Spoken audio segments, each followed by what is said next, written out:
Like that pumped up sounds. Mm-hmm. Yeah. And then things started to get... The bird started to take off, and it grabbed a group of the soldiers and killed them, and Kara was fighting like what we assumed to be like the leader of the bandits. Yeah, we had spotted two guys who were wearing the fanciest turbans.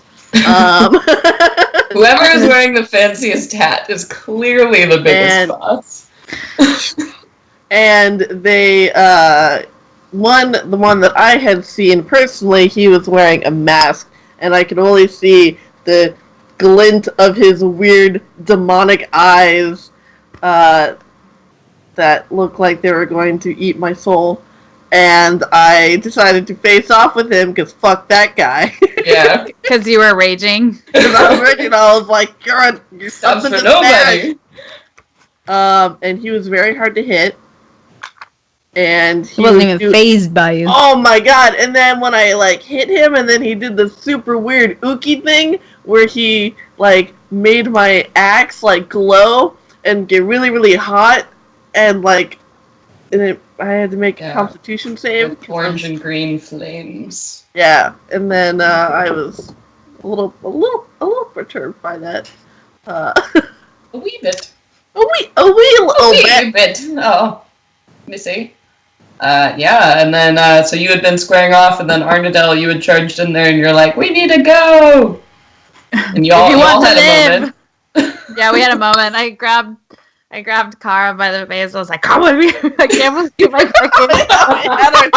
I thought that was intentional. That was good. That was not intentional until I had Kara's face in my hands, and I was gonna say, come with me, and then I was like, oh, we're doing it. Oh, yeah. You gotta commit. Just lean into it. Committed, yes.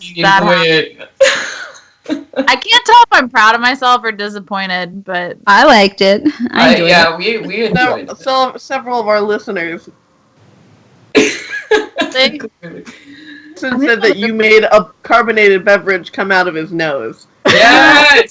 That's our goal. We want you to spray nose juice every time you watch us. Alright, I'll celebrate that, because most people comment on how funny Kara is in this, and so I'm like, alright. I don't know, Britt. I think you're the reference queen. Yeah, I do. In editing. Listen, that's how I live my life. I live my life. I'm walking down the street, and I'm like, yeah, that's my language. Referencing is my language. Yes. Very good. Very good.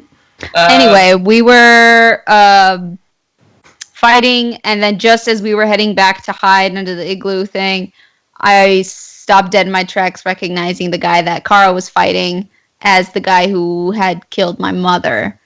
And I just like froze, and Valerius picked me up on the horse. As dude was about to like stab you. Yeah. Oh yeah, that's you right. Get snatched up just in time. Yeah, he had totally dropped the struggle with Kara and was going full out towards you. Yeah, and then he just disappeared, right? Yeah, at the end of all that, he kind of threw a smoke bomb, and then the footman that he was with and himself disappeared. So it's a he. Yeah. I said he so many times. I kept trying to edit it out, but it looked like roughly a male shape. Broad shoulders. I'll give you that. Broad shoulders, flat chest, like... Yeah. Tight booty. Could be a lady wearing some real big tight booty. That's true. Big pack. Got that 80s boots with the fur. Nice calves. Very shapely ankles. Delicate aerodynamic. It's all about the booty, y'all. Yes, we've had that conversation. The booty and the bulge. Oh yeah, we did. Sorry. The name of our strip club. Booty and the bulge. Oh, that's a great name. Or our band. Oh god, it's so good. All right, I'm trademarking that. Yeah, that's pretty good. I'm down. I'd go to that. Hell yeah. Anyway, we digress. We do, as always. Yes, and then so he had disappeared, and the battle had kind of wrapped up, and you had about an 8-hour journey from there. Basically, you had determined that the rock was now off. It had been satiated since eating so many things. Delicious snacks. So many snacks that day. So y'all booked Vengeance snacks. Dish best served cold. Indeed. And then you had made your way to the northern mountain range. And as you had went, you had noticed that everything was kind of changing from that salt flat state to getting more of a tundra kind of feel. So the closer you got to the mountain ranges, you saw the peaks were capped with snow, and that in the distance, probably just beyond the mountains, you're looking at more of a icy tundra as opposed to the flats you'd been on. So very brutal, very cruel land you've been making your way through. So you've been traveling for a bit. So I actually wanted to check in with Saye and maybe talk to you a little bit about what's been going on. We kind of ran through that real quick. If there's anything y'all want to share. Oh, totally. Yeah, there was a lot of roleplay thoughts I had since that week and a half that we've played. And to get real heavy on the roleplay for a minute here, she's kind of in that same inner battle with her monk teachings of wanting to keep balance and peace and harmony in the world and the different towns and cities and countries and peoples. But then she sees this basically mortal enemy who brought the end of her mother, her childhood, and changed the course of her life forever, being stunned at that instant and being filled with complete rage, more than she has probably ever felt or thought she could feel in her life, and instantly wanted vengeance and basically gone against all the teachings she's ever been trying to live out.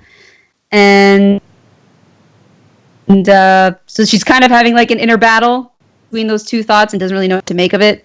And so what has she been like outwardly expressing past like 8 hours? Probably a lot of self-loathing for not having taken the opportunity to attack or do anything. Like, she's scared that was it, and she may never see or know anything about who that was.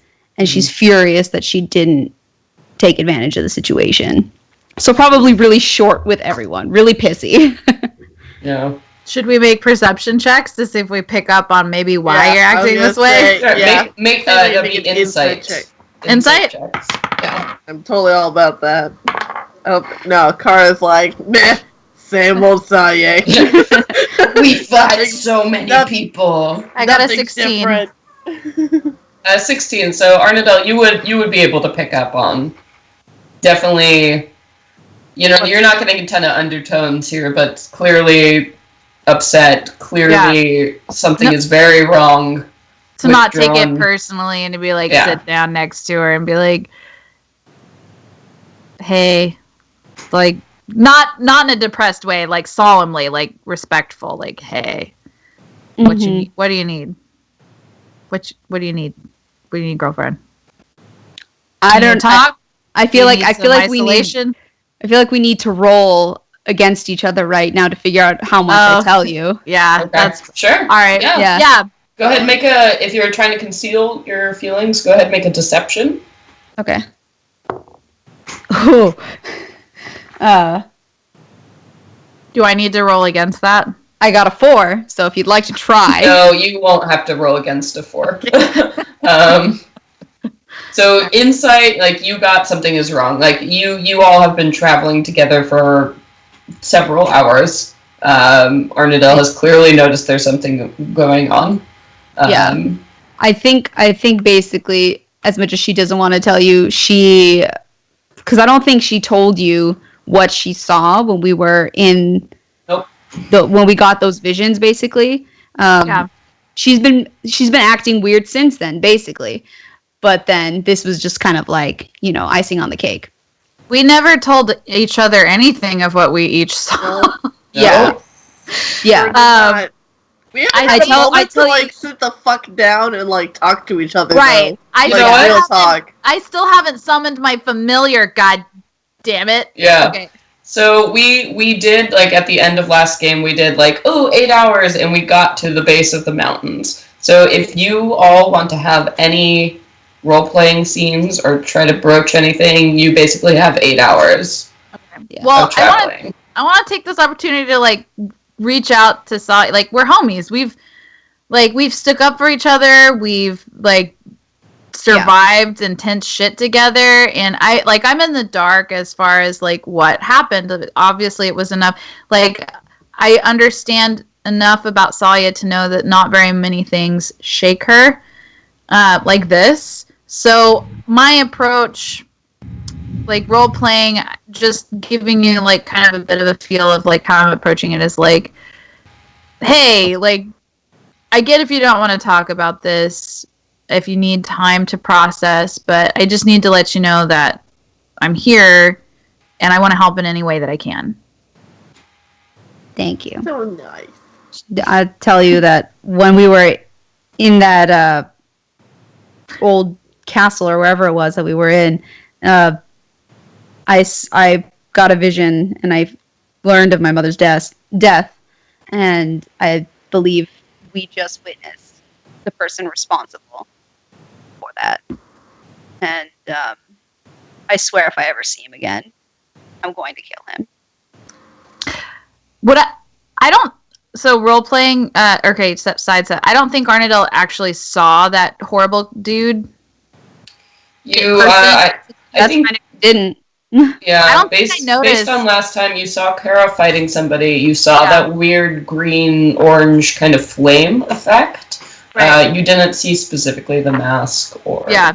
I don't think I picked up on that whole interaction, but I'll just take whatever side. I'll be like, oh, okay, like, make a note to be like, oh, yeah, she said Kara, I'll want more information on this, but I'm not trying to dig information out of Salia right now, so I'll just be like, yeah, dude, like, I think when we get into the Elysium Fortress, I think we should all sit down and tell each other what we saw.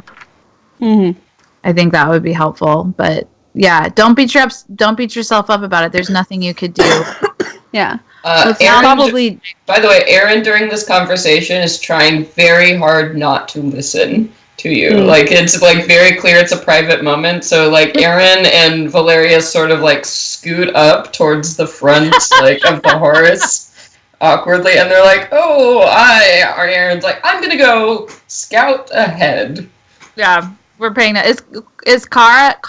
What are you doing? She's like, because we still have the wagon, right? Yes. So the wagon, and the horse. She'd be sitting in the wagon, like, sitting up, like kind of napping with, like, a hat, like, you know, brim pulled out over high, so you're not quite sure if she's asleep, like, but she tends to nap a lot, so... Are you like a cowboy at the saloon? Yeah, you're like, chewing on a little... She's got her, little piece of wheat sticking out, she's got her boots up her arms are, like, crossed super high up on your Exactly. Yeah. She's got her backpack underneath her feet to prop her feet up. She's got some tobacco chew. We embrace that. That's Kara's way. Like, yeah, we're geared up to. If you're listening, and that's totally cool. If you're not, we'll fill you in later. Yeah. So you know. But yeah, as the time passes after that conversation, I start to lighten up. Cool. So if it's been like 8 hours or so, and now we're at this keep, I seem like I'm back to normal. Yeah. So 8 hours is a long fucking time. Can I cast my ritual spell in the wagon? I would say no. In the back of a moving wagon, it will be hard. If you want to try to do it and then roll some difficulty checks. But it's not going to be easy because so ritual spells, imagine you have to set up like, you know, draw your circles and put out your components and read your long chants. And so like very traditional kind of wizardy magic. I'll wait till we get to our bunkers, barracks.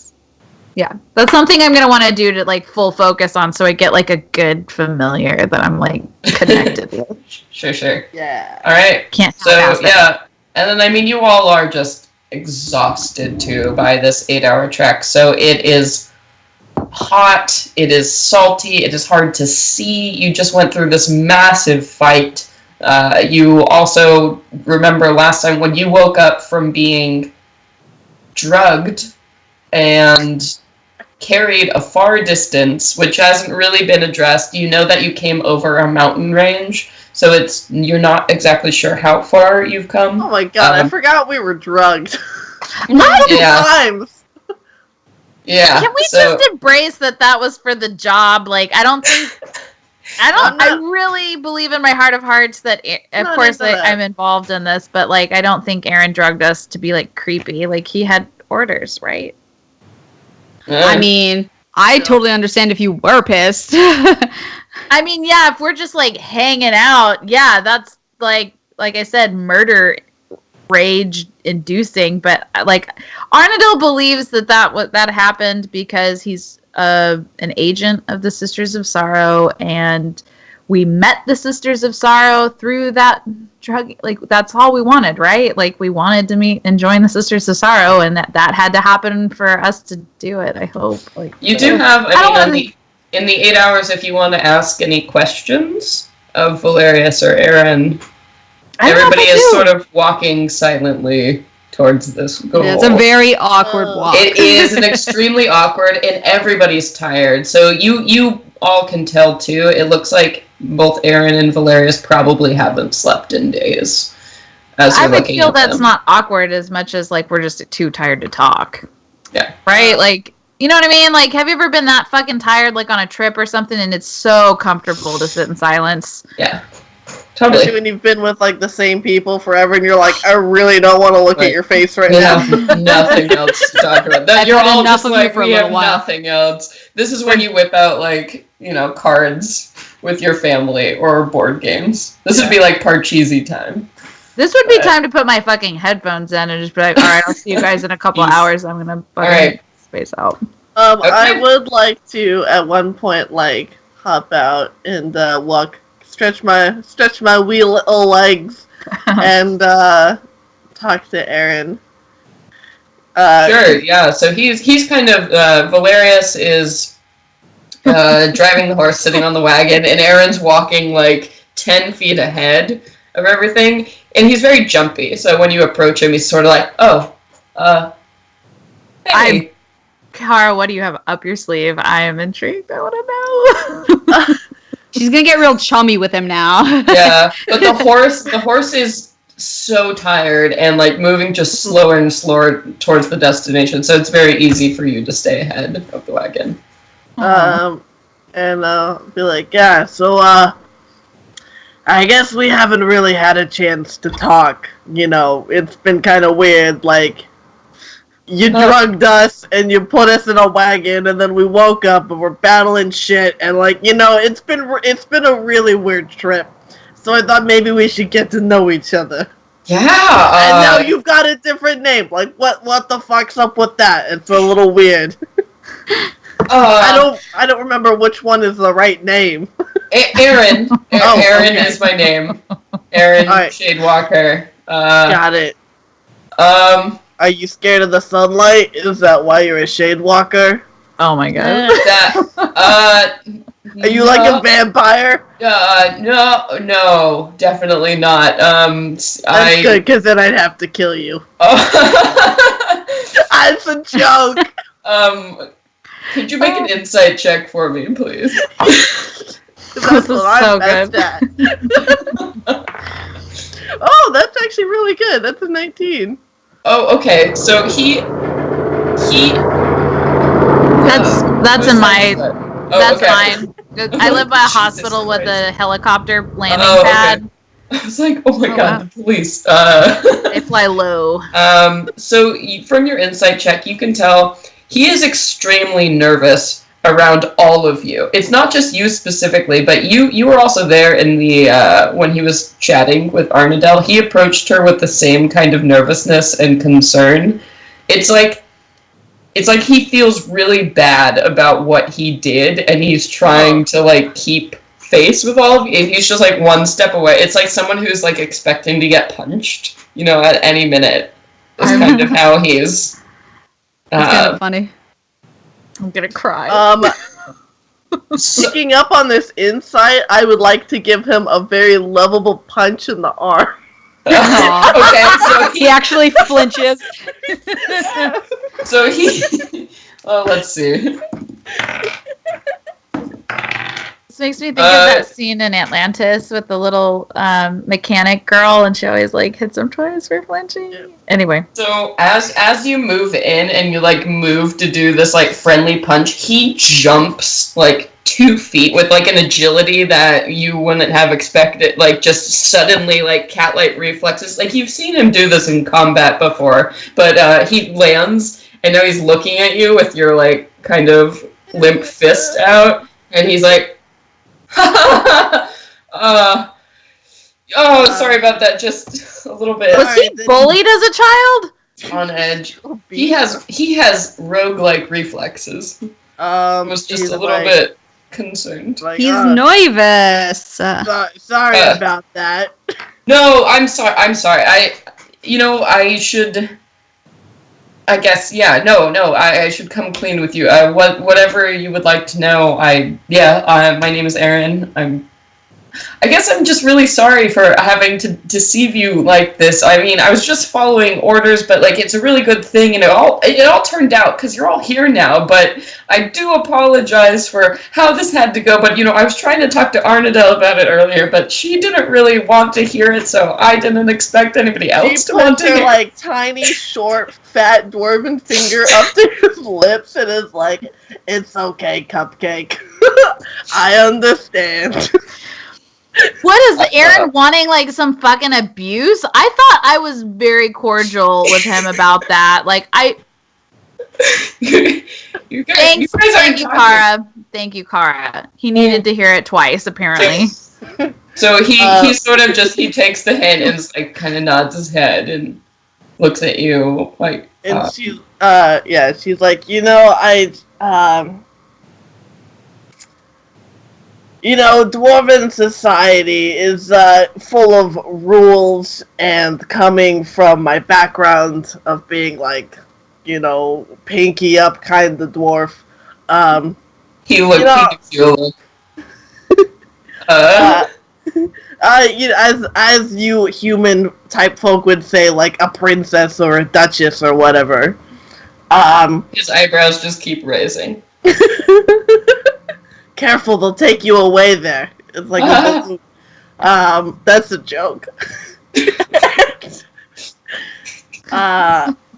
I don't take too kindly to rules generally. Following rules and authority, and so I can understand the conflict of morality or whatever. But I guess it seems like we're doing the right thing. But where'd you grow up? What was your story? You're not a dwarven princess, obviously. No.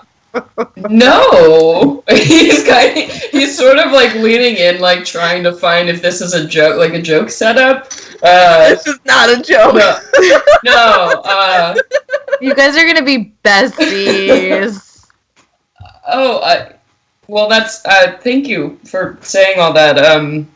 I don't know. My story is a complicated one. Whose isn't? But I recently came to the Sisters of Sorrow, and they took care of me, helped me out, me and my sister. So we kind of owe them a lot. There. Yeah. What's your sister's name? Mila. That's nice. You'll meet her soon. She's you seem like a big brother type. Well, I guess that's a good thing. I couldn't exactly help it, but yeah, I mean, you'll meet her. She, I'm sure she'd be mad if I was explaining her to you. She's pretty fiery. She actually you kind of remind me of her. Good. I think I'll like her. I think I'll like her. Anyway. Don't let her play with your axe. Anyway, you'll meet her soon. I'm totally gonna hit on his sister. I hope she's a lesbian. Oh my god. she's I like think she's young. Oh my god. Oh You're god, already never mind, interested. I didn't know. She told me she was 18. I swear. What? oh my god. Oh lord. That's awesome. So he sort of, he offers a couple details, but kind of clams up, like, about the whole story. Anything else? Do I notice this exchange? I'm gonna say no. So what's up with you and Arnie? I noticed I remember your little flirting at the camp the other day. That was real cute. He's like, I respect her very much because as part of my job I do. Yeah. Okay. No, she's great. I mean, she's really great, and you're great too. I mean, you're all great. I don't know what you mean? I'm saying, do you want to get in those britches? Am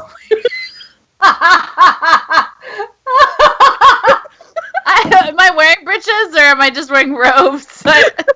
You'd be wearing breeches under your robes to protect you from chafing, right? I think. So he look. Yeah. He looks I'm back. Cardinal's proof as fuck. She's probably got 2 breeches on. She's got a He special looks pair back underwear. towards the wagon and like in really hushed tones, kind of like lowers voice. He's like, "Do you think she would be into that? Like, do you think she would like say like I don't know? You're her friend. You've known her for a while. Like, I don't. Is that possible? Or like, is she take? I don't know. Is she taking? She's not wearing a ring, but like elves. I think you should do it. I think you should go for it. She's as they say in the business, inexperienced. I believe. What does that mean? I don't know. She doesn't seem like she's had too many boyfriends or something. She's Okay. Yeah. Okay, good. Thanks. Good talk, Kara. Alright, yeah, good talk. And I go to give him a high five. Okay. And he's like ready this time. He's like, we gotta do this. It's like redeeming. Alright, I'm gonna go check on them and see stuff. This is like a new version of 150-year-old virgin. Oh no, with elves. Ooh. We're honest. Yeah. Oh. Yeah. Alright, so after all that fun conversations, you guys are making your way to the base of the mountain range. So last we had left off, so that was a little bit of retconning for our audience, but important. So we make our way to the base of the mountain. Thanks, Cara. Like, Looking out. I know that was. You guys are fucking On it. Yeah, you are on it. You need to. That's. Anyway. So you're approaching the base of the mountain, and Valerius had waved his staff and opened up this doorway, basically in the mountainside, for all of you. But before we actually go any further, something I wanted to mention, but we kind of digressed a little bit with role-playing, which is great. We are actually leveling up. Oh yeah, that fun thing. Yes. So at the end of the last rock battle, you all went to level 6? 6. Level 6. So before we get any further, before big stuff happens, I wanted to check in with you guys and let's let folks know what kind of your new abilities are, what we're at with level 6. So, Britt, do you want to go ahead and start? Oh yeah. I don't get cool shit until level 7, so I only got a few things. Such as I got my hit point maximum increased. It is now 61. Wow. Oh, yeah. That's nice. High, right? Yeah, I roll a D8. My HP or hit point die hit dice, excuse me. My hit dice is an 8. That's D8. awesome. Yeah, I rolled all right. Warlocks are beefy. That's why I love them. Yeah. I was able to get this great old one, which is my, what is it, your patron, I forget what it's called, like a patron thing at level 6. And I got this thing called Entropic Ward. It's pretty sweet. Let me read it. I'm just going to read it because I wrote it down. When a creature makes an attack roll against me, I can use my reaction to impose disadvantage on that roll. Oh. Oh, yeah. Nice. If the attack misses me, the next attack roll against the creature has advantage if I make it before the end of my next turn. And I get it back on a short or a long rest. Oh, Which is yeah. pretty Nice. sick. Yeah. And I got a new spell. I now know 7 spells. And I It's so chose... mystical. I chose Hunger of Hadar because that just Oh, sick. all those Hadar spells are fucking badass. Is that the one with Weird dogs choice. that, like, attack? No, the Hunger of Hadar, I create this like rift in the material plane and this like 20-foot cube box of just these like tentacles from another fucking That's some freaky Lovecraft dimension. shit. dude, It's and so awesome. That just makes me think of Futurama. Yeah. Yes. the one reference that Brittany missed. I'm like, what? What are you talking about? Oh wait, you're talking about Dr. Zoidberg or whatever his name is? No, the episode where there's a tear in space and there's this creature that comes in and starts like connecting itself with all the tentacles, and it has a relationship with all the people of Earth. Yes. Yes, I know what you're talking about. Oh my god, I've only seen that episode once, but kind of, but in a box. It's in a box, In a little 20-foot cube. and it's a lot of tentacles, and there's a lot of damage that gets dealt with that. I'm pretty stoked about it. Sick. Oh god, excuse me. Like talking, burping at the same time. I think that's it. I think that's all I got was Entropic Ward and Hunger of Hadar with some extra HP. That's it. Yeah, that's it. Yeah. That's all I got. I We'll get leveled up. to other stuff Yeah. later. Alright, and then Sage, what's new with Kara? Some big stuff, right? So I felt like to represent the fact that, that she has these connections to these 2 other wonderful ladies that she's been adventuring with, so she's forged a bond with them. And she's also, through all these different combats, has learned to harness her skill. So I took a level of putting Barbarian in pause, and I'm going to start some level of fighters. So she got her first level of fighter. Yeah. And I chose the protection fighting style, so that when a creature attacks an ally that's within 5 feet of me, I can use my reaction to impose disadvantage on the enemy's attack roll. Because I'm like, you don't fuck with my monk or my warlock friend. Get outta here. Yeah, fighter's really cool. And That's cool. I can't wait till I get to the 3rd level when I can do, get all the maneuvers for being a battle master. It'd be super sweet. Wait, Barbarian Fighter. So you're gonna have bonus actions out the ass. Out. Yep. And you're trying to be Battle Master? Yeah, so So she's you're gonna gonna have get all that dice that you can dictate her to other. Fuck, Dude. die. Yes, Oh, man. That's crazy. That'd be so So badass. good at killing You're gonna stuff. be. Then I'm gonna have to just find other spells. Nobody needs blasty spells because you're gonna be on the battlefield. Jesus Christ. Chop. And then also I got a second win, so on my turn I can use my bonus action to regain 1d10 plus my fighter level of hit points. Wow. So, and let's see. And that is it. Hell That's yeah. it. Is that all? Yeah. That's it? Is it? No big. Alright, Nasim, what did you get? Well, my hit points went up as well. And then what else? I got 1 more key point, so a total of 6. I can now spend 3 key points total on a single spell. And key empowered strikes. So my unarmored strikes become magical and overcome Awesome. Magic fists. immunity to non-magical attacks and damage. Immunity? What? Resistance and immunity. It's kind of a confusing explanation, but yeah. Okay. Resistance chops damage in half. Oops.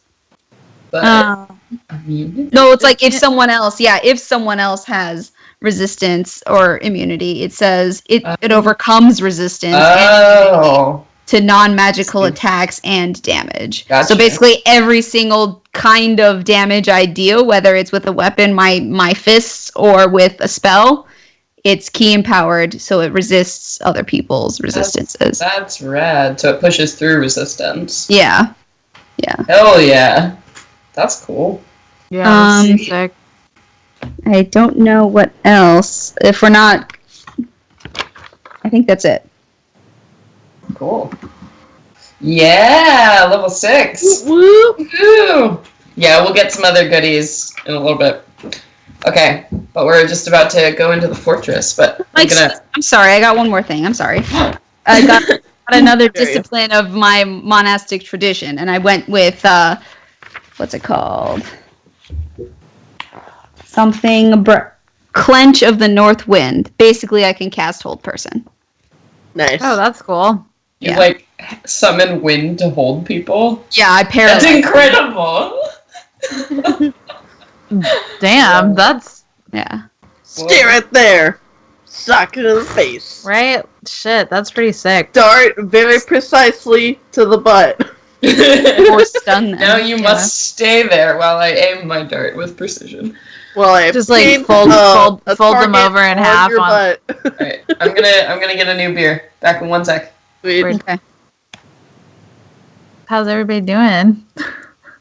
Good. I'm really upset. I'm going to apologize in advance now if I cut out again, because I don't know what's happened. We've streamed a couple times from this location for me, and it didn't cut out, and then suddenly it's doing it like consistently. Super lame. It's alright. I need to purchase an Ethernet cable or something to just directly plug in. Does anybody in your family work in an office? Nope. Oh, I was gonna say, you can just steal that shit. For real. Just Sorry. They're like 50 that. cents for like 20 feet of Ethernet cable. Do you know what? I'll see if Brian can jack another... I hope this family's not watching this, but like, if he can jack another one from... He can find another one. Right. He brought this one home. I don't even need it because it's so fucking long. There's like, you know what? I'm just gonna show it. I'm just gonna... Oh, it's... You could probably share it from where you are to here. Probably, yeah. Yeah, the Ethernet cable, because you lose half of your bits whenever you do Wi-Fi. Like, it prioritizes security and, like, sound over video is what I remember learning. I think, you know what? I think it's also just because we transitioned to Skype, because we were still doing Roll20 when I was down here. And, because we only just did this. That's so interesting, because Roll20 was causing so many problems with how much it needed. But it never lost my internet connection. Yeah. Oh, that's sweet beer drink. I'll find you one. Do you have enough USB ports on your computer? Oh yeah. Or do you have an Ethernet port on your computer? This is boring. Let's play D&D. Okay, sorry. I'm just trying to think. I have a MacBook Air, so I literally have 2 USB ports, and that's it. All right. That's it. Okay. Go ahead. Cool. So now we're ready. Now we're ready to go. We're ready to move on. I'm just psyching myself up because I have so much stuff to remember. Are we finally in the damn fortress? I need to know what it looks like. All right. So, you come outside. Valerius waved his staff in front, and the mountain had just seemed to almost just lower and like open upon itself as the rocks descended and moved back to form this huge shadowy gateway leading deeper and deeper into this mountainside. So now all of you feel that frosty chill upon yourselves as it's been getting colder and colder, and you've reached now it's sundown at this point. So the desert around you is just getting very, very cold, and this gaping maw of blackness just kind of looming in front. So those of you with dark vision, you can see that inside the tunnel goes for at least 60 feet. So I see up to 120 feet. Yeah, so it begins to kind of fade out towards the distance, this deep, very long tunnel, and you see a incline towards the end of it. And both Valerius and Aaron kind of sigh at the same time. It's almost like a sigh of relief, it looks like, as they stride like boldly forward into this cavern. Mm-hmm. You all follow? Yeah. Yep. Heck yeah. Right. Duh. So Valerius used his staff he waved it in these very strange kind of arcane sigils that opened up this gateway. It was very complicated, sort of password, except with visual components. And as he strides forward, he holds it in front of him off the ground. And once he steps 5 feet into this cavernous tunnel, these two blue lights flare up on the sides of the walls and illuminate, and you see actually there are little sconces that have been left and carved into the walls. So instead of like a torch, traditionally, that's what the base looks like, but it's this blue kind of arcade ball that just flares up, and every 5 steps he moves, these light alongside him, responding to the faint glow of his staff.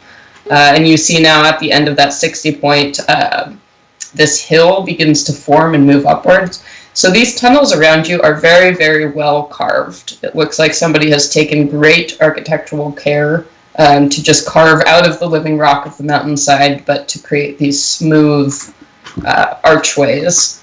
So you don't feel particularly cramped. The ceiling is about 9 feet, so pretty wide. The horse has no trouble moving in through here. And once you move forward the 60 feet, actually you begin to hear this rumbling and shaking, and you see the entrance to the tunnel begin to close behind you. I feel very at home in this frosty, cavernous place. Oh my You feel it again. The rocks, it's like the sound of the earth begins to sing to you once again, like as you're trapped. Or, the doors close and, like, you're encased again in this, and, that silence that just permeates, like, underground spaces. As we're walking, like, her fingers, like, very gently, like, grace the edge of the cavern walls, and she's just, like, taking it, like, oh my god. Stone. Oh, yes. It's cold and dry and silent in that, just that perfect. It feels good again to be outside of forest and these rolling hills that you've kind of been traversing through, and you just get the feeling immediately. This is very ancient stone. I mean, you're inside of a mountain. It's that good stone, It's like good shit. Yeah, and once you get to sort of the base of this steeper incline as it begins to move up and up, so you're walking uphill, Aaron pats the horse, and he starts to unhook the cart from it. We're going to leave the horse here. They'll be fine, but it'll be hard to climb the stairs. He sort of says to everyone and no one. Okay. I feel like we're all so fucking tired. We're just like, whatever. Keep going. Yeah, and as you look up ahead of you, beginning to climb now, so the steep incline, it begins to turn to these black carved stairs in the mountainside, and you continue on and on for what seems like forever.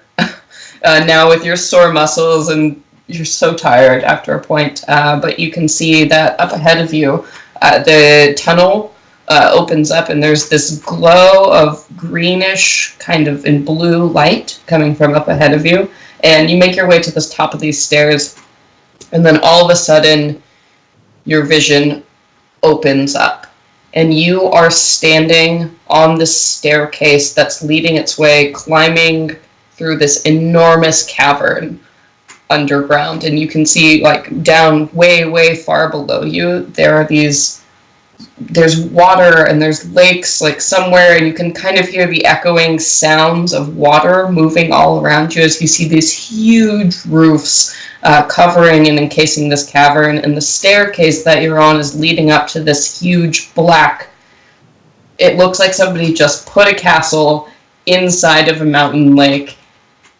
in this cavern. It's almost kind of floating in the middle of all of this. And so you're accosted at once by the smell of water and fungi, and you hear the dripping of sounds, and then also this huge structure is just looming in front of you. And then you see now that the stairs widen out, and there are all these black pillars that are resting on both sides of the staircase, and sitting atop each of these pillars is this huge, like, well, they're not huge, they're large, bird-like beasts that have these razor talons and these black beaks in front of them. It almost looks like statues that are carved from obsidian with these huge wings riding out behind them, just sitting on each side of the staircase. So you see 6 of them staring down at you. Oh my god, this is epic.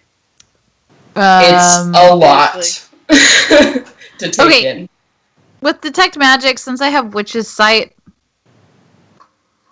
what do you see? Sorry, Eldritch Sight. I wish I had Witch's Sight. I have Eldritch Sight. It's Detect Magic. Can I just assume that that's always on, or do you need me to ask? No, I would need you to ask specifically. Just okay, so I'm gonna ask.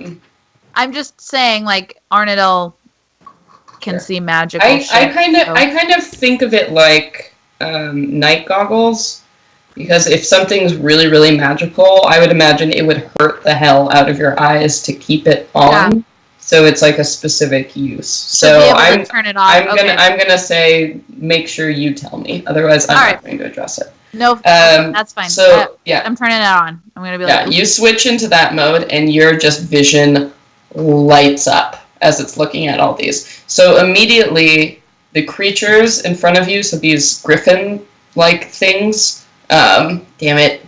These bird-like things sitting. Tell me, do they have lion bodies? Do this. I always fucking do this. Do they have lion bodies? Yes! Damn it! I'm the worst DM!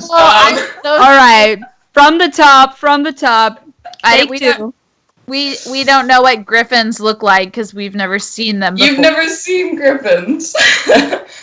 So these bird-like creatures that are sitting on each side of this staircase. So there are 6 of them that are ringing the way up this staircase that goes really steeply to the edge of this castle that is just floating in the middle of this cavern. So all of those shine with this golden and blue weaved magic that's just intricate and powerful and crazy as you look at them. And then, of course, the structure itself is also ringed in that very similar kind of gold and blue web. And then all around you, as you're looking far, far below, so probably about 200 feet below you, you can see that water and these edges, and all of this glowing fungi is sort of making this cavern illuminate with the greens and the blues, and you see these drifting little shapes that almost look like fireflies, and all of that is imbued with a sort of greenish magic. So, considering how much I've read and studied and idolized magic, especially in Kelbin's Keep and Waterdeep, I'm gonna just say that I think the natural reaction for Arnadell would be just a tear of just awe of I never thought I would be able to ever understand or experience this ever, humble beginnings, and now you're literally in the belly of a truly magical place. I think she's probably going to be completely inspired, slightly emotional, but keeping it to herself type thing. Yeah. And as when I went to Harry Potter World for the first time. Or when dude. Yeah. That's how I felt when I saw Radiohead last year. Except I wasn't keeping it to myself. I was openly bawling. So, and as you're taking this moment to take it all in, Aaron and Valerius are just hopping up the stairs now, excited, just pushing forward. Like, they're ready to be home. I probably stumble over a rock because I'm not looking where I'm going since I'm looking. If you stumble, you will die. The staircase is about 8 feet wide, and then it seems to be just suspended over nothing. It's like the castle itself, which is just floating. There is nothing holding it underneath. It's the same with the stairs. It's like leads off at this tunnel and then just carries up. And each of these pillars floating around are technically connected to the stairs, but there's nothing supporting the massive weight of this. And you see now all this blue and gold magic is just sort of holding everything up. It looks like a net of some kind that has been formed or made to make this thing possible. Like woven? Woven. Mm. Indeed, it looks woven. Cool, that's cool. Alright, I gotta go to the bathroom. Sorry, BRB. Okay. Yeah. God damn it, I'm so bad at saying the names of things. It's okay, I feel like we're really good at being, like... Pretending you didn't hear me. Yeah. And that our character, like, Car doesn't know what the fuck a griffin is. Yeah. If you guys want to make nature checks. Nature. Or Arcana. I do. I'm like, these are so pretty. It looks like an eagle smashed with, like, one of those great prowler cats. Y'all have seen mountain lions before. Yeah. Like a mountain lion and a eagle smashed together, except really big and scary looking. Yeah. I got 21, so yeah, I guess. Whoa. What did you get? I'm like, all right, Same. cool. These guys. I got an 11 for nature. Yeah. So this is just like natural. crazy. You're like, this is magic as shit, and I don't know, and they're probably some weird kind of guard shit. And the thing that's like disturbing about them is they're out of this black stone that's been carved to like make the stairs and the pillars. So it looks like these things are crafted out of stone. Yes. You want to do I stone can make cutting? a dwarven stone cutting check. Nassim. So yeah, you would know exactly what these are, not because you've ever actually seen one in real life, but because you've heard legends and you've read books and you've seen like illuminated manuscripts that have pictures of these creatures. So you recognize these as griffins, but the fact that they're made out of this weird kind of stone, but they also seem to be alive. Yeah. Like this is some kind of weird magic shit, but you know they're very vicious creatures. Sometimes they can be, you know, there are legends of like great heroes riding on the backs of griffins to like charge into battle or rah, rah, rah, but ooh, I want to ride one. Yeah, you know, encountering one in the wild has never gone well for anyone. But Valerius and Aaron don't seem too concerned, as they know. Yes, Sage. Dwarven stone cutting. She only got a 9. Yeah, you're like, this is all the same kind of rock, and it looks like whoever did this used the natural rock of this place. But other than that, you're not going to get any specific. Like, me. It's kind of weird. Arnadel knows for a fact she has not come across any kind of magical information about this in the little tiny library that she had access to in her studies. So she's just going to assume that she's going to find whatever she needs to know about it, possibly at this keep, but she's probably going to have to talk to somebody about this magic. So Aaron and Valerius at this point have like charged up the stairs, and they're ahead of you, about to hit the point where the first like set of these griffins, as Saye determined, are waiting. Are you all following?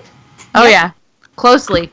All right, so as you move up towards these things, they edge their way to the edge of their pedestals and look down at you, and so their beaks are like hanging off, and so they're actually doing the thing that cats do, where they look like they're about to pounce, they're like sitting on the edge, so you can see the tips of their claws hanging off, and they turn and follow you with their beaks.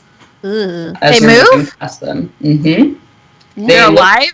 As if they're made of the same kind of stone, so you would have assumed statues, but they are definitely alive and moving. So it's this kind of golem-esque vibe that you're getting from them, these moving statues. And they're gold? No, they're made of the same black obsidian. I mean, the magic that they emanate, they're gold. It's like a gold magic. Gold and blue. Gold and blue. Enchantment and artifact. Ah, okay. Gotcha. So you're moving through, but they don't, other than being really curious about you, they don't seem to pay any attention to Aaron or Valerius as they're moving through. So you all make, huh? How cute. It's like almost sentient. So you make your way past these statues and you come to the main doors of this castle. So as you approach it, it's a decently sized building, so it looks like I'm not sure what the rating system for castles would be, but it looks like it could, easily house 200, about the size of that. And then it looks like, a castle that has been dropped into the middle of this. So it doesn't make a lot of sense. It's got the high walls and everything, so you can see the... You can see where people would stroll along the battlements on top, and there are these two great towers, one on the northwest corner and the southeast corner, and then you see the windows overlooking everything, and the gates are just flung open at this point. Not like anybody is probably going to be storming this castle in particular.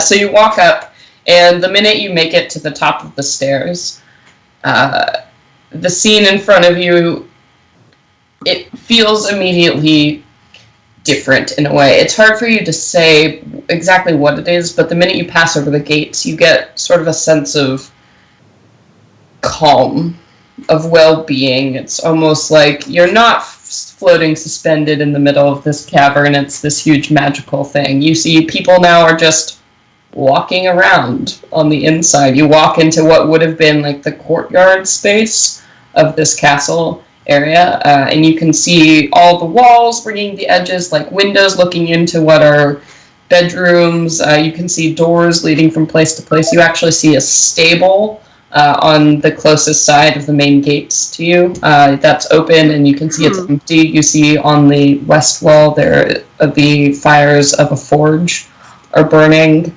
A couple folks are moving in and around and just sort of turn to look at you, to regard you, and then go about their business. And Valerius and Aaron sort of turn to look at you, gauging your reactions, and Aaron's like, well, welcome to the Elysium Keep. Awesome. Where do I find the whiskey?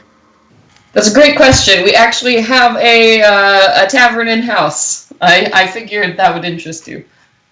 I love this place already. I'm never gonna leave. I just like gently put my hand on Kara's shoulder. I'm like so awe-stricken by the magic and like what's just unfolding in front of us, and I just kind of like hold on to Kara. Kara, like, can you assume that I'm just like holding on to you for stability? Like I'm just gonna go wherever you're going. Oh yeah, no, she gives your hand a nice friendly pat, like. Just take me wherever you're going. I can't think for myself right now. And Valerius jumps into it. He's like, well, we knew you were coming, so I ordered a few barrels of some dwarven ale, but... Aww, that was a very nice gesture. I kind of snap out of it, and I look over at Valerius, and I'm just like, right on, man. Fucking right on. We do what we can. Haunily looks off to the side, trying to avoid eye contact. And at this point, he turns over to Aaron. He's like, all right, should we... And Aaron's like, okay, so before we get too comfortable, Rem has asked us to bring you directly to her, so... this way, sorry, we don't get much time for explanation. She'll explain everything. And he leads off to the right and to this large set of doors that leads off directly to your right in the courtyard. And as you step inside, you see a large, what might have been a throne room or a reception room at some point, just a big hall, and you see these huge stained glass windows on the eastern side, but now it's kind of odd, not like traditional churches, where they get the sunlight streaming in. Now it's the green and blue of weird moss structures, so it casts everything in this purplish kind of scarlet light as you walk through, and you come to a spiral a staircase as you make your way upwards. And then a final long hallway that you see plugs into like the battlement structure of everything. And this set of doors carved beautifully, like these huge oaken doors, just you can tell like from the architecture of this castle, wherever the hell it came from. It was a really nice castle. Choice. So we're in a nice castle. Yeah, so Valerius and Aaron both pause outside of the doors before Valerius takes the knocker on it and just toot, toot, toot. Is that what it sounds like? I'm sorry. Beep, beep. There we go. Girls trying to make gun noises. Doing some Foley. Girls trying to make gun noise. I can't do it. It's so hard. I'm glad sci-fi. Yeah, it's a thing. It's just way too funny. I don't even know. I've never been able to. No. Nope. I think the actual knocking on the table was good. Thanks. Yeah. My Foley work is superb. So after a moment, you hear a voice, "Come in," and Valerius pulls open the door. You seem dying. Pulls open the door, and you see this much smaller room that was stacked on top of the big room you came in before. So much smaller glass windows on the western side, and there are 3 individuals seated around a long table that takes up the majority of this room. So one is a woman who is dressed in black leather armor. And you see she wears sort of like red scarlet kind of cloth underneath everything. Really well-tailored, really spectacular looking armor. And you see she has a bandolier of daggers strapped across her chest. I think she's really hot. She's babe. Her charisma says she's a babe. Oh man, her jaw like drops to the floor. What is her charisma? Just asking. You don't know that. Why would you know that? You're a PC. I don't know. I'm just asking. She's very, very pretty. She's got short black hair that is cut very delicately and close to her head, so this kind of pixie cut, and these huge green eyes. Was it braided? She's got little braids about it. Hey, pretty lady. Yeah. And sitting next to her is a large half-orc. Wow. Huge. Have we ever seen a half-orc?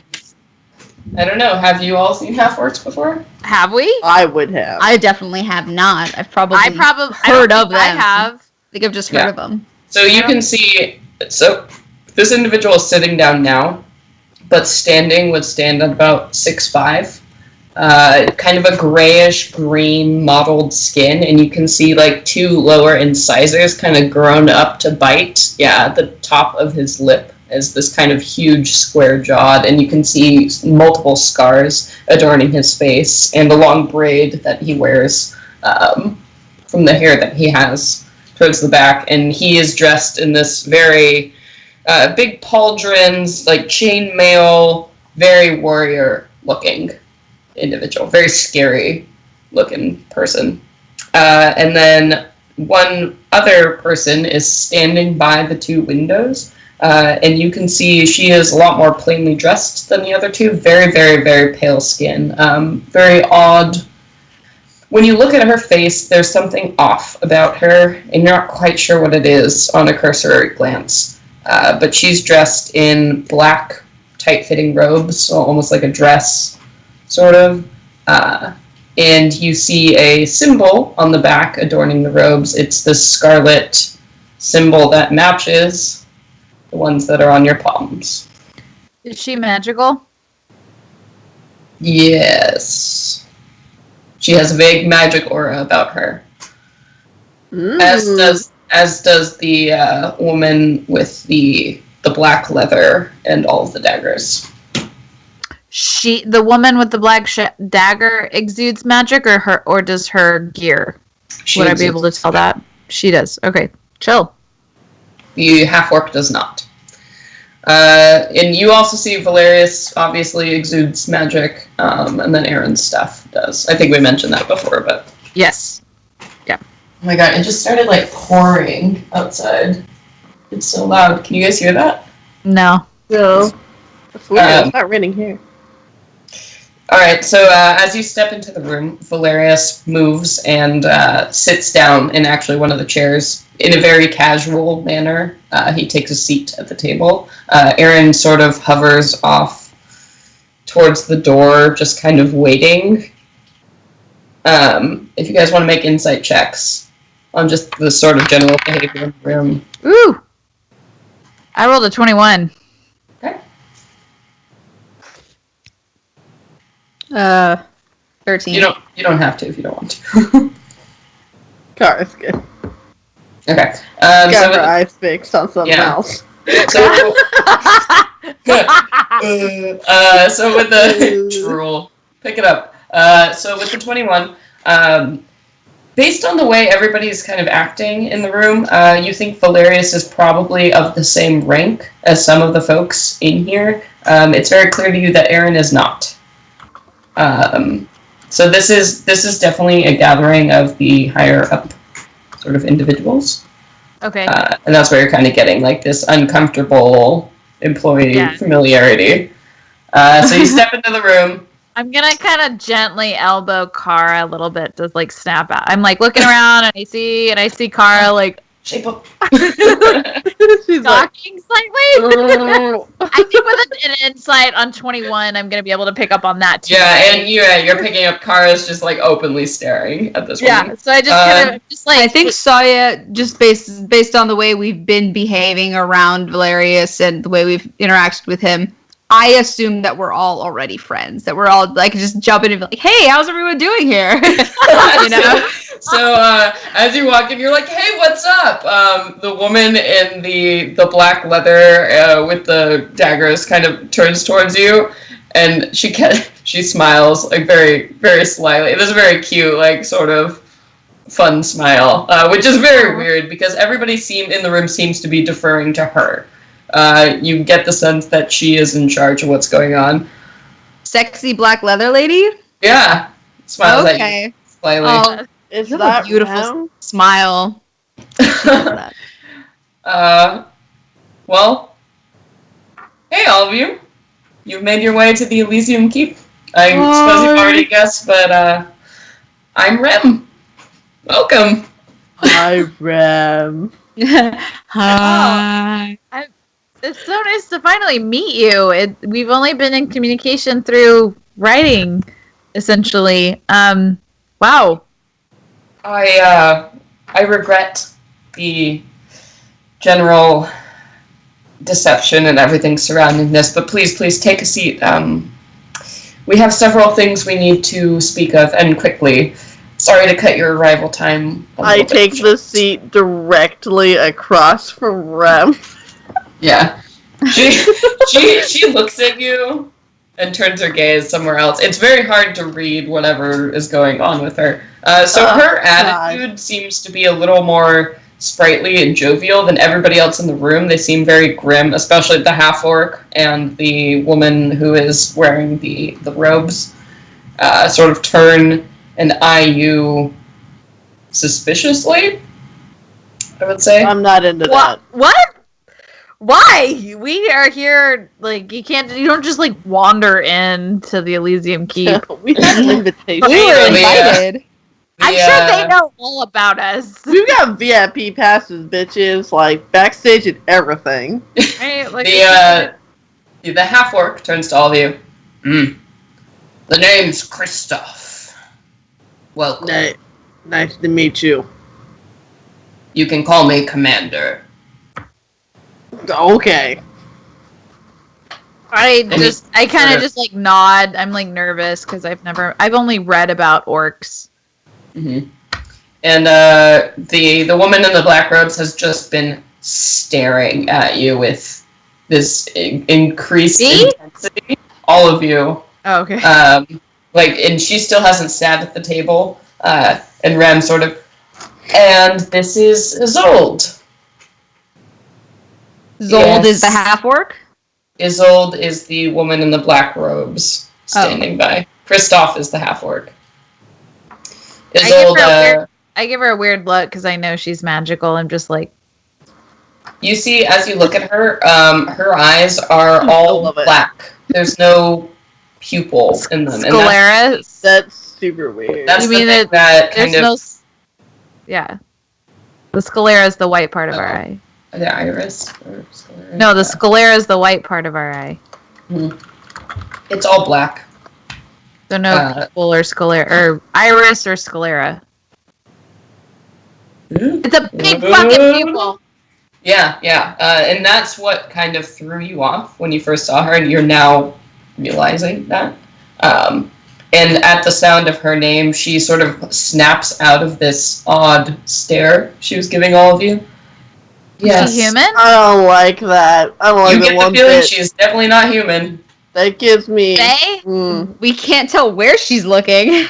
Yeah. I mean, okay, I think we would be able to... She was magicking us. You can go ahead and give me a Arcana check or a Nature check. Oh my god. I fucking rolled a 9. Okay. You're not exactly sure. Yeah, definitely not human. Maybe some kind of fae. That is what occurs to you. Like, just the delicate kind of features and the strange eyes. That does occur to you. So she turns. Yes. Welcome. I am Isolde. I don't like her at all. You're not saying that. No. Okay, yeah. Are you? Otherwise, I'd be like, bitch, I don't like you. I feel like Kara should roll for that. Like, I feel like Kara's the type of person that would say shit and not realize she said it, but she totally said it. No. It's cool. All right, so Rem's I delight gaze, that. I look up to it. Rem's gaze lingers over on Isolde after that weird comment for a moment, and then she turns back to look at all of you. Well, you've made it this far. Welcome. I suppose you're official members of the Sisters of Sorrow. We've heard you've gone through quite the ringer as of late. I'm sorry to cut this short. I'm sure we'll get to know much, much more of each other in the days to come, but... I do hope so. As do I. And that smile again. She's got just this infectious smile. All of you kind of feel it. This like bubbly charm that seems to exude from her. How cute. And she looks towards Aaron at the door. Thank you, Aaron. That will be all. And nods. And he's like... My eyes follow him out the door. Yeah. He sort of like looks back and he looks worried at all of you and just kind of... Okay. And he goes and closes the door behind him. So, all right, I guess jump right into business. You will, of course, if you have any questions, you can bring them up. But as you are members of the Sisters of Sorrow, we will give you housing, lodging. We will, of course, recompense you for going out on missions of a kind. But again, as I said, it is fortuitous that you have arrived, for we find ourselves in a bit of a situation at present. One of our agents has been detained, and I will be briefing you on all of that and how, of course, you will be able to help us. But anyway, sorry, just like me to jump right into business, but I like a woman of business. Good. You're definitely hitting on her now. Get along great. I suppose we should start here. Suddenly it dawns on Arnadel how awkward she's been, and she has an epiphany. Do you have questions for me? I imagine you must. Perhaps we can start there. So many. I think actually, so Can we get... so I think we're actually going to cut it. What? No! 15 more minutes. 15 minutes, Mom! Wait, really? Wait, what? What did you say? Could Did you say we're done playing? We could either jump into a whole lot of stuff. Can we at least get to our barracks? We have 15 minutes, god damn it, and we can at least get to our sleeping quarters. Alright, okay, so I recorded that potential ending. So, do you all have any questions, is what she asks you. I will answer questions.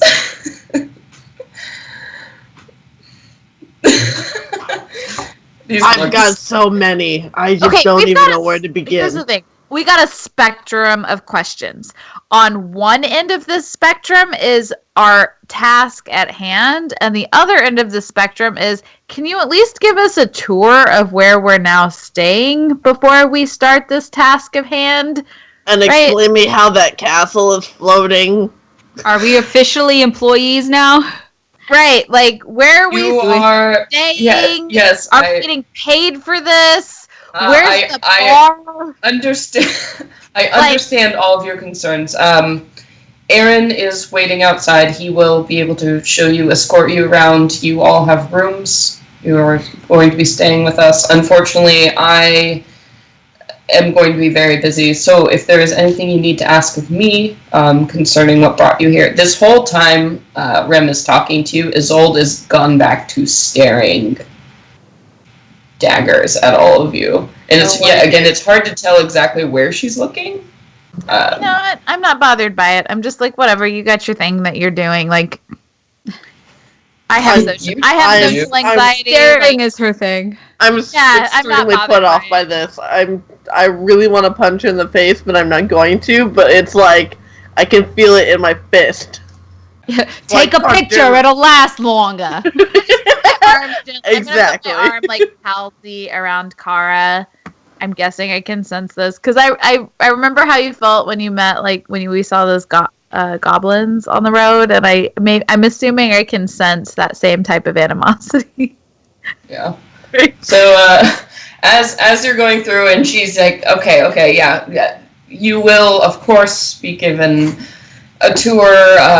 Aaron, Valerius could explain the more finite details, but I will need to see you tomorrow morning as early as possible, and I can perhaps brief you then. It was a little presumptuous of me to dump that upon you earlier, but welcome. And we've heard a lot about you. What'd you hear? All bad things. Shit. She's making a joke. No, it was a joke. I got it. We have been expecting you for quite a while. Isolde here has let us know. Well, Isolde is our sort of ambassador to the sisters and their will. She is a little bit short of words sometimes. Isolde's like, That's annoying because we met the sisters like firsthand, and if Isolde's gonna be bitchy towards us, it's like, hey, listen, we've already talked to them. Like, you don't have to be all like fronting and shit. As she's sort of picking up that vibe from you, well, you say you've met them firsthand. I'm not so sure. No brains. Arnadale's been sassy the past few episodes, I just look must over. say. I love it. I love the side of Arnie. I'm just gonna look over at her and I'm gonna be like, oh, really? Like awakened mindy, like not like verbally. Just gonna be like, I guess we still have more to learn. She maintains this gaze with you for a while, and I stare right the fuck back. I do not. And then she says, addressing the room, "You three have not the shred of courage or talent I expected. You are not the ones we have waited for." And with that, she strides out the door. I literally flip the table. Kara stands up and flips that fucking table, because fuck that bitch. No! This escalated so fast. I am so entertained by this. I actually think fuck that. I think I might have just become friends with Isolde because I'm like, you know what?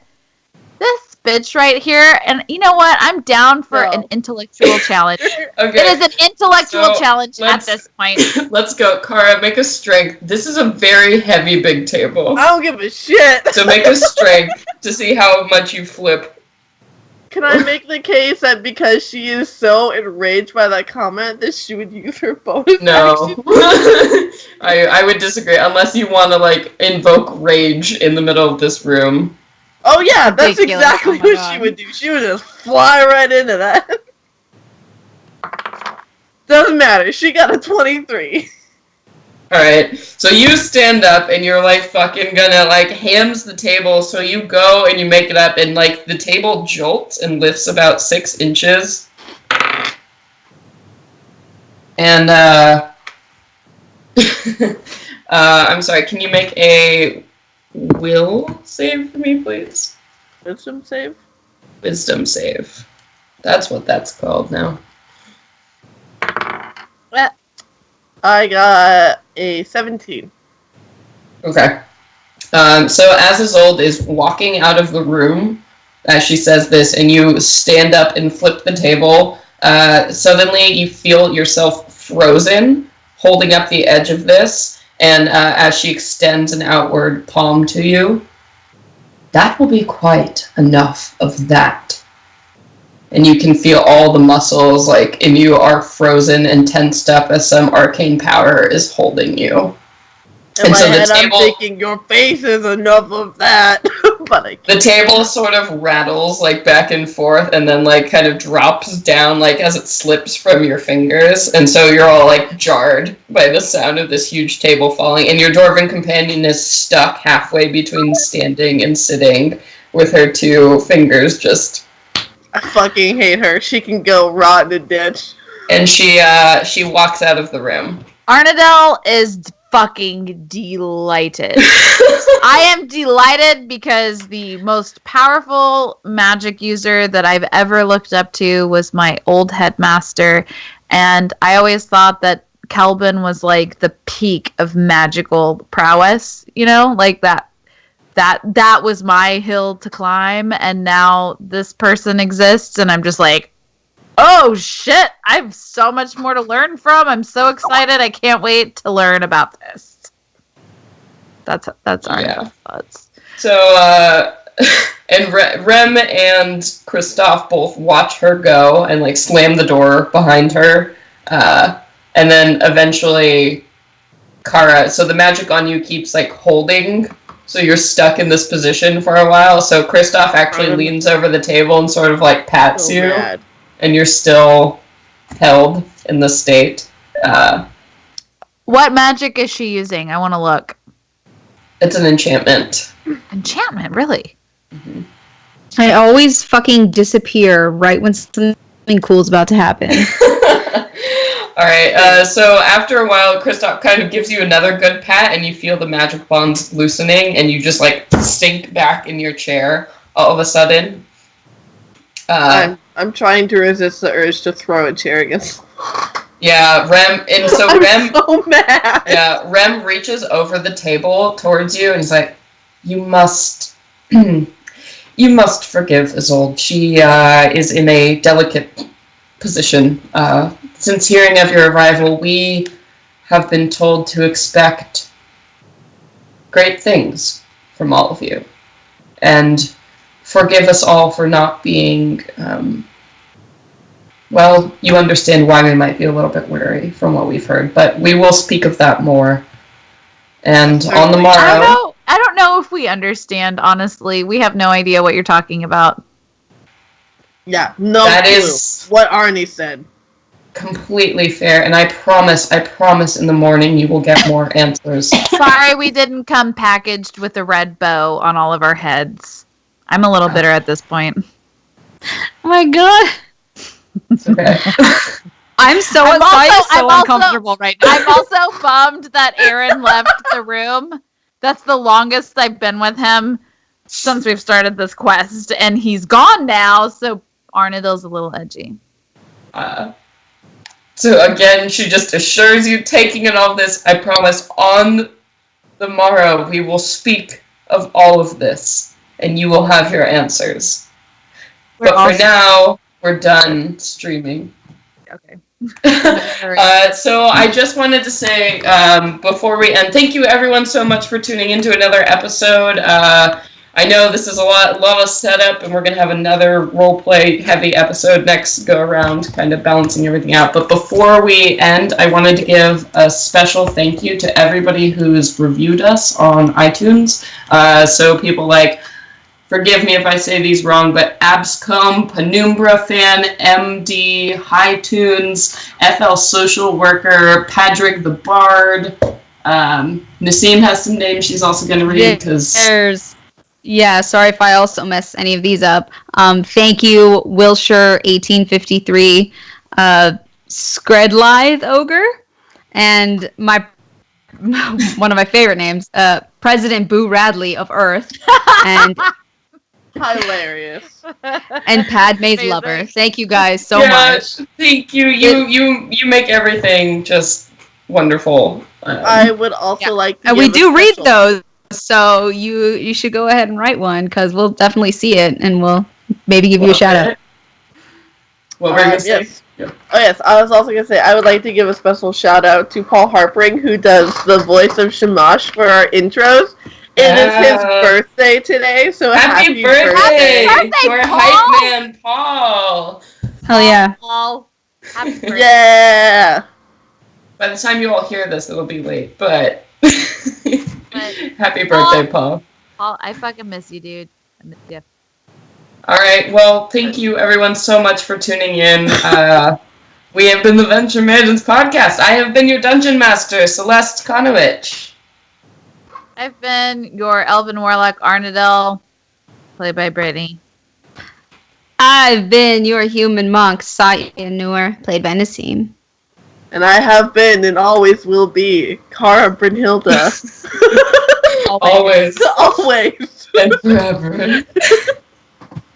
To infinity and beyond. The best impossible. God damn it. Alright. Venture Maidens, 100 years. VentureMaidens.com.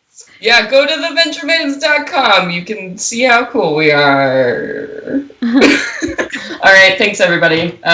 Okay. Venture away! Venture away! Venture away! Venture away! Are you... Okay, I was like, I don't know! We can't do much more of this. Yeah. I literally